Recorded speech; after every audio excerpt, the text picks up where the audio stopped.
University. So social work department ఎప్పుడు ఏ కార్యక్రమాలు తలపెట్టినా సహకరిస్తున్నటువంటి వేణుగోపాల్ గారు, అలాగే ఈరోజు క్యాన్సర్ డే సందర్భం, వరల్డ్ క్యాన్సర్ డే సందర్భంగా మనకి అవగాహన కల్పించడానికి చేసినటువంటి వరుణ్ ప్రకాష్ గారు అండ్ హరిప్రియ గారు, బోత్ ఆర్ డాక్టర్స్. ఈ ఆంకాలజీకి సంబంధించినటువంటి అనుభవంతో మనకు అవగాహన కల్పిస్తారు. అలాగే మనకు అవగాహన ఈ కార్యక్రమాన్ని ఏర్పాటు చేయడానికి సహకరించినటువంటి ప్రకాష్ గారు, అలాగే ఈ కార్యక్రమాన్ని నిర్వహిస్తున్నటువంటి ఎన్ఎస్ఎస్ డిపార్ట్మెంట్ వింగ్కి, అట్లాగే అధ్యాపకులు అండ్ స్టూడెంట్స్.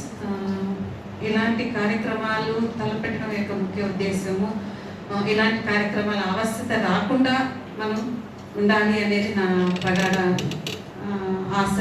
కానీ ఈ కార్యక్రమాలు మనం అవగాహన కార్యక్రమాలు ముఖ్యంగా ఎందుకు చేసుకోవాల్సి వస్తుంది అంటే, అంతవరకు దీనికి సంబంధించిన కార్యక్రమాలు నిర్వహించాల్సిన అవసరం లేదు అని కాదు, మరంతా దానికి మనము మళ్ళీ సమాయత్తమయ్యి మళ్ళీ కొత్త ప్రణాళికలు రచించుకుని ఎలాంటి అవగాహన మన క్యాన్సర్ ప్రివెన్షన్ సంబంధించి చేయాలంటే ప్రజల్లో అవగాహన కల్పించాలి. ఆ అవగాహనతో పాటు దానివల్ల ఒక కుటుంబంలో ఒక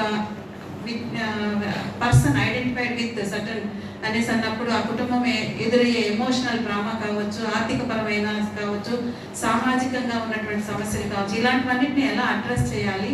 సో అవగాహన అంటే డిసీజ్ పట్ల, దాని ప్రివెన్షన్ పట్ల, దాని క్యూరేటివ్ మెజర్స్ పట్ల, so what are the precautionary measures మనం తీసుకోవాలనే దాని పట్ల హైయర్ ఎడ్యుకేషన్ ఇన్స్టిట్యూషన్స్లో మన యొక్క రోల్ చాలా ముఖ్యంగా ఉంటుంది. ఎందుకంటే వీఆర్ క్లోజ్లీ కనెక్టెడ్ విత్ కమ్యూనిటీస్లో మనం అవగాహన పెంచుకోవాలి. ఫస్ట్ ఇండివిజువల్ లెవెల్లో మనం ఎడ్యుకేట్ అవ్వాలి, మన ఫ్యామిలీని ఎడ్యుకేట్ చేయాలి, అట్లాగే కమ్యూనిటీలో కూడా మనం అవగాహన కల్పించాలి. అట్లాగే దీని పట్ల ఎవరైనా సరే భయం కంపితులు అవుతారు, కొందరు డయాగ్నోస్ అవగానే భయకంపితులు అవుతూ ఉంటారు. అలాంటి వాళ్ళు కూడా what are the procedures available అనేది ప్రివెన్షన్కి ఏ విధంగా ఉంది, ట్రీట్మెంట్లో ఎలాంటి మెలకువలు ఉన్నాయి, ఎలాంటి అడ్వాన్స్డ్ టెక్నాలజీ అవైలబుల్ ఉంది, ఎక్కడ సమస్యలు ఉన్నాయి, వీటన్నిటి మీద కూడా సమాజంలో అవగాహన కల్పించాల్సిన పాత్ర మనది ఉంది. కాబట్టి సో ఈరోజు ఇలాంటి కార్యక్రమంలో మనకు అందుకునే ఇన్పుట్స్ చాలా ఉంటాయి. సో ఇవన్నీ కూడా రేపు మనం మన కమ్యూనిటీకి ట్రాన్స్ఫార్మ్ చేయడంలో ఒక హైయర్ ఎడ్యుకేషన్ ఇన్స్టిట్యూషన్గా మన బాధ్యత వహిద్దాం.